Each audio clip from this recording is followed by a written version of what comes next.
All right, everybody, welcome to episode 7 of Twin Stock. Today we are joined by absolute character, funny, really funny guy, always in a good mood, ready to play, keeps the dugout light, keeps the dugout fun.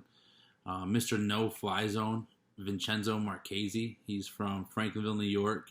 Um, he's a senior, class of 2020. He's committed to Alfred State University. So he'll have some funny stuff to say, and it'll be a good conversation. So make sure you stay tuned.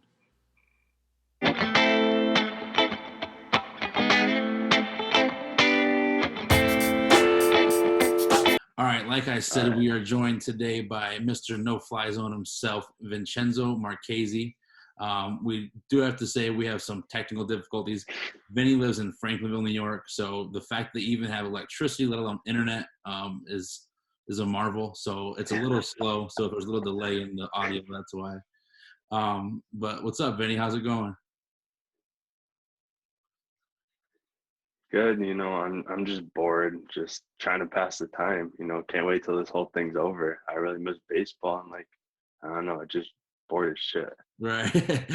All right. So, kind of on that, we'll start with I just like to start with how you came to the Twins. You have one of the more interesting stories and how you got hooked up with the Twins. The summer before your junior year, you were at a camp at St. Bonaventure. Yeah, it was junior. Right, and you were at a camp at St. Bonaventure. Yeah. And your one of our former players, Tim Beimel, was at the camp getting looked at by St. Bonaventure.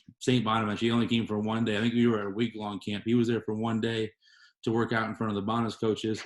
And just by luck, your parents and his parents were sitting next to each other and just got to talking. And your parents asked about travel ball and who Tim played for, and they explained the Twins and everything, and passed along my information. I remember your mom contacted me, and then you came to some of our fall workouts and ended up on the team. So you had a pretty crazy and long road to the Twins.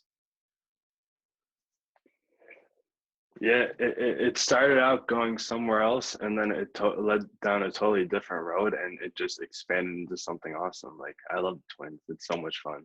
Like, Right. by far the best baseball team I've played for. Well, I appreciate that. But yeah, so you were on the team. Obviously, you're a character. The first game we showed up to, you had different colored USA flag socks on. You had two different blue arm sleeves on, one on each arm. So you're always fun to be around the dugout. That was the game that I played you at second base, and you came in and asked me how to play second base after 2 innings, and I said, "Well, Bernie, don't you play infield?" Because I thought I messed up, but you played outfield and I put you in the infield. And he said, "Yeah, but I play shortstop usually." I said, "It's the same thing. They hit it to you, catch it, and throw it to first." I mean, I was confused on where to stand at first, and it was just a whole new experience because it was my first game with everyone, Right. And I usually played on the right side, shortstop and third. Yeah. And I just didn't know what actually to do. Literally, one of the most memorable play I had from playing that spot the first game was over. I shifted over to second base a little bit more. Yeah. And I remember you told me to stay right there. And I remember I took 1 footstep to the right, and I remember the ball got hit to the left of me. I dove. It hit the tip of my glove. If I was standing 1 foot left over, I would have got the play, a diving play, and got it. But Right. no, I took that extra step and fucked up. Yeah. I looked like an idiot in front of everyone. Yeah. But you live and you learn. Right. That's I've been the around only a little play bit. I remember from that. But you live and you learn. You get past it. Yeah, I've been around a little bit. I've seen some stuff. I can usually tell where the hitters are gonna hit the ball. So, and that was also the tournament where later game you got to play the outfield, and after one routine fly ball that was hit right at you that you caught no problem, you declared yourself the no fly zone. So that nickname stuck for the rest of the year too. Man, I got everyone calling me no fly zone. It's just a nickname I have now. I go by it. Yeah. Just anything, nothing gets by me. I'll die for anything. Even if it's routine, I'll die for it. Right. All right. So kind of going through the summer, then I'll tell this story too about, this is kind of cool way to tie this in, where I'm a big believer in there's different ways to coach different kids. Some kids you got to pat on the back. Some kids you got to always tell them how great they are. Some kids you got to coach hard. To me, I figured out kind of quick that you respond best when someone's kind of getting on you and say, hey, like, come on, cut the shit. This is how it's supposed to be done. Is that kind of something you've always had, like where you respond better to that? Honestly,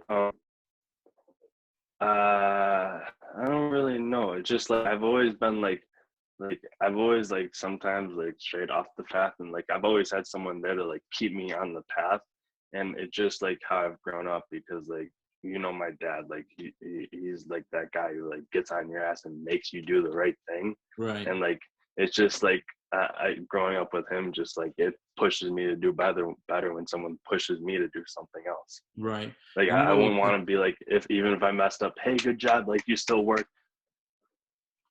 Yeah, exactly. right. So, and I've noticed this too, like you're very self-motivated. You have like a very strong desire um, to always do everything right, and that's something we had to work on too. Like, hey, baseball is a game of failure. Like, you're not gonna get it right every time, or you're not gonna get a hit every time. But like, if you put together a good at bat, or you have good effort on defense, like that's what it's really about. Like, just putting yourself in the position like to be successful. That doesn't mean you're gonna be successful, but you're doing the right thing. Is that something you think you got better at as the season went on? Like, all right, it's okay if I made an error. Don't let that ruin my rest of my game. Or if I strike out, I can still have more at bats coming up.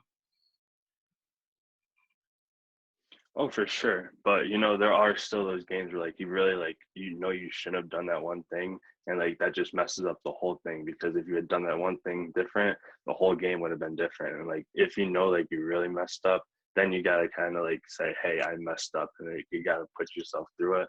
But then there are those times where like you just gotta shake it off, and like you actually gotta get it done because it's still happening. It's not over. You can't feel guilty. You just gotta do it, wipe it off, and then after then you say, hey, I like fucked up, you Right. know? Okay, so let's going through the summer. You had a pretty good summer where you started off. Not that this is a bad thing because we have a good team. So hitting towards the bottom lineup is not because you're a bad hitter. It's just because we got a lot of good players. But you ended up towards the end of the summer. You were hitting fourth for us and had a lot of big hits and building to that. So that started getting the attention of college coaches. And obviously you ended up committed to Alfred State. Kind of talk about what that experience is like with he called you and started recruiting you, invited you to camp, you went down there, kind of how all that went. Man, it kind of happened just like the span like 2 weeks, literally. Because I remember I went to the one like showcase 80 that you ran, Yep. and literally like a day or two after that, I got a text from him, and he's like, hey, this is Coach Armstrong. I'm with Alfred State. Like I saw your stuff. Like I want you to come to the camp. And I was like, hey, this is great. Like I'd love to come see your camp. Can I like know more about your program? And he invited me, and I went to the camp. Like, oh my God, can I tell you? When I went to the camp, like when you take the infield like shit, like I threw like 7 balls right into the ground. Like from shortstop to first, I didn't even make a throw there. And literally, I was looking at myself. I was like, "Are you fucking kidding me? Then you're fucking this whole thing up." And literally, like right at the end of the thing, he comes to me, "Hey, I want to offer you a spot right here on the team. Like I'm offering to you right now." And then I was like, "What the fuck did he just see? Was he talking to me? Was he looking at me, or was it someone else?" I was like, "Dude, I fucked up." He goes like, "I really like your hitting." I was like, "Thank God I like could hit a little bit." I was that saved my shit right there.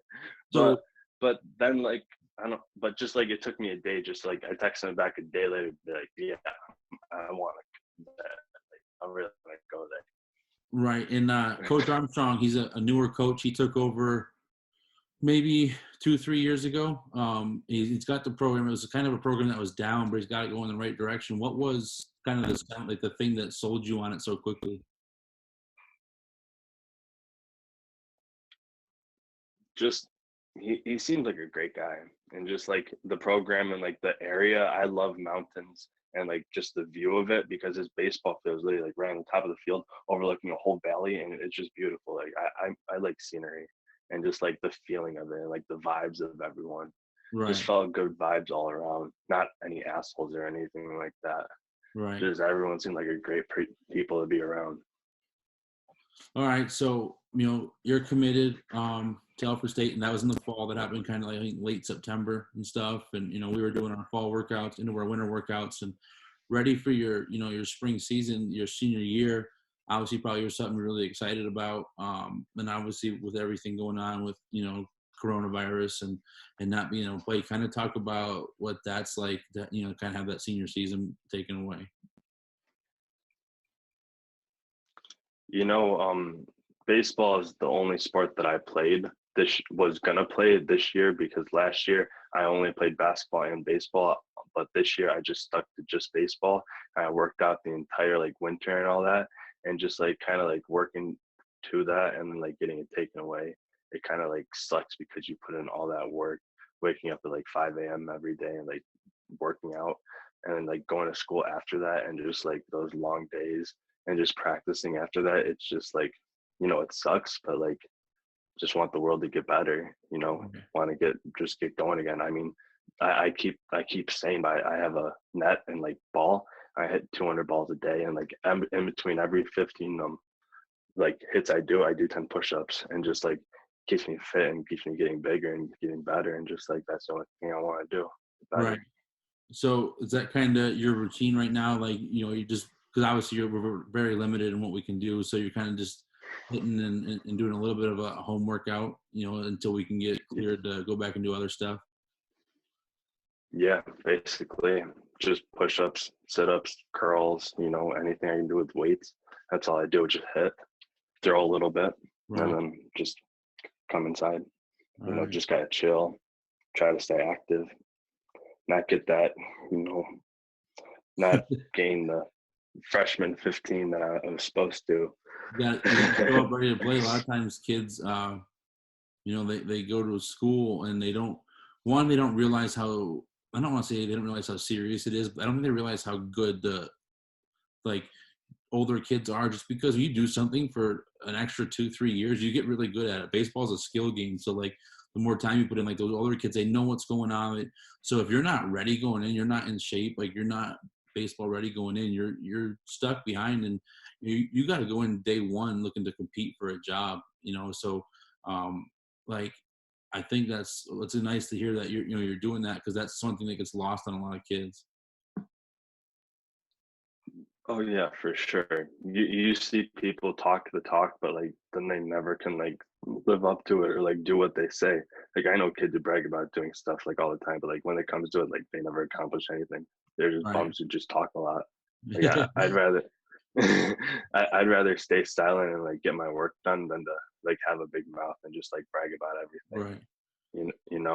But people have their own way of doing anything. I mean, you can talk the talk and still walk the walk. I mean, I'm not saying that doesn't happen, but I'm just saying there are people out there who talk it and just don't do it, and I don't respect that. Right. But people are who they are. All right. Well, we kind of covered our baseball stuff. We're going to try to do rapid fire questions with the slowest internet of all time. All right. Some medium questions. Yeah. Yeah, medium fire questions. All right. Favorite Major League Baseball team? Oh, Yankees. Yeah. Favorite Major League Baseball player? Oh, I'd have to say Judge. He hit some bombs. All right. What number do you wear and why? Oh, I wear 5 because it's just always been my number. I've never worn a different number. It's just that my favorite number to wear when I play. All right. If you could have a walk-up song, what would it be? Oh. I'm gonna have to say "In the Clouds" by Wiz Khalifa. All right, I have no idea what that is, but sounds good. Listen to it. I probably won't, but sounds good. What do you plan on majoring in college? Business. Okay, what do you want to do with that, for your career? Oh, I want to either manage or start my own business. What field? What? A restaurant? Kind of business type? Construction? Anything? I'm just trying to get into college. I don't know. I don't know. I haven't thought past that far. I'm just trying to still wrap my head around the whole college thing. I don't know what I'm gonna do after that. Who's like your favorite like musician or band or rapper? Oh, actually, I got two favorites. Justin Bieber and Wiz Khalifa. All right. The top You know, two. if you have two, that means you don't have a favorite. I got two co-favorites. All right, what's your favorite movie of all time? Deadpool. Deadpool? Yeah, Deadpool. All right, I don't know what that is, but all right.